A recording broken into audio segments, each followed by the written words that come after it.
It's 11:34 p.m. on a Wednesday night at TD Garden, and this little piece is all that's left of the ice surface at TD Garden.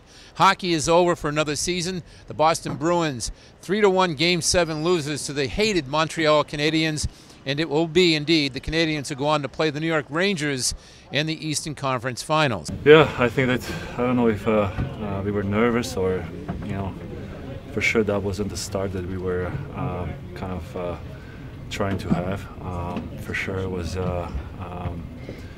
were not moving the puck well. We were kind of hesitant, and as the game went on, we were getting better and better, and then eventually we were on top of them, but kind of we needed that one more goal to tie the game, and we saw what happened. Disrespect. I don't know what they're talking about. Disrespect. Having a goal celebration. What kind of disrespect is that? I mean,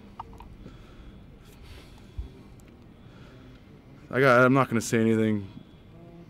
I got nothing to say about that. You talked about disrespect, and I don't think we disrespected them.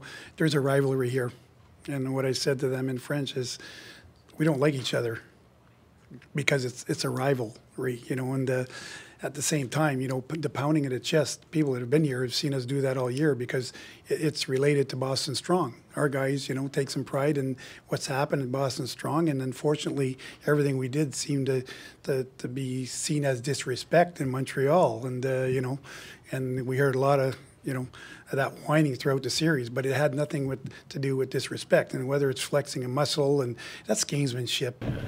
Especially when you think you have a great team, and we did have a great team.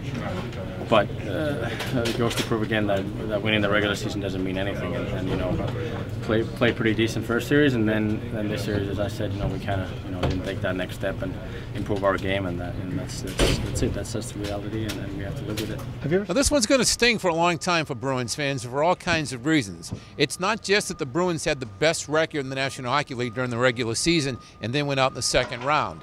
It's not just that they lost to the hated Montreal Canadiens. It's also P.K. Subban telling Pierre Maguire from NBC Sports just the other day that when the game was over, when the series was over, it would be the Canadiens standing with their heads held high, and the Bruins, well, maybe not so much. No, I don't think we definitely didn't play our best, and at this time it's the best team that goes. I mean, the teams that plays the best at this time that goes forward, and it wasn't us. And, we definitely should have been a lot better.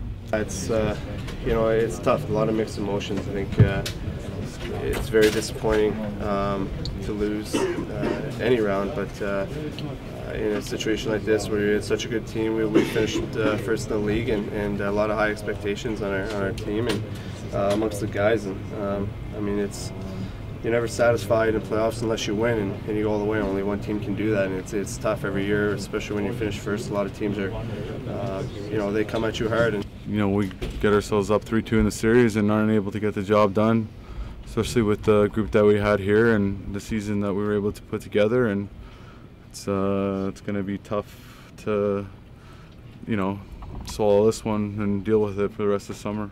Where does this one rank in heartbreak among Boston fans over the last decade? I say it's right near the top with the Patriots losing to the New York Giants in the Super Bowl when they were undefeated during the regular season. Granted, the Bruins didn't go all the way to the Stanley Cup Finals. Obviously, they were not undefeated during the regular season. But this is where the comparison works.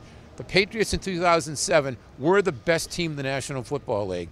The Bruins 2013-14 were the best team in the National Hockey League, and they go out in the second round. The Canadiens are on their way to play the Rangers in the next round. From TD Garden with Herald videographer Bob Grime, this is Steve Butler.